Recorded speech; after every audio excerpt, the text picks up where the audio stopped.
талант — это не то, что он пришел и ему там, ну, все вот так дается. А если человек талантливый, значит, он выгребает ту нагрузку, которую должен пройти человек для того, чтобы завоевать золотую медаль. Вот так, я думаю. Это совокупность всего. Мы просто смотрим на талант. Ну, талант — это типа гибкие данные, там, ну, быстро, ну, там, очень адаптативный к физически, да, к физическим нагрузкам, да.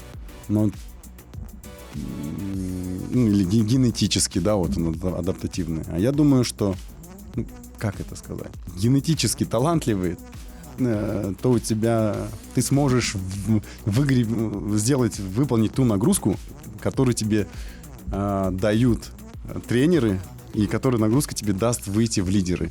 Поэтому я не знаю, ответ надо у ученых спрашивать. Я тут затрудняюсь.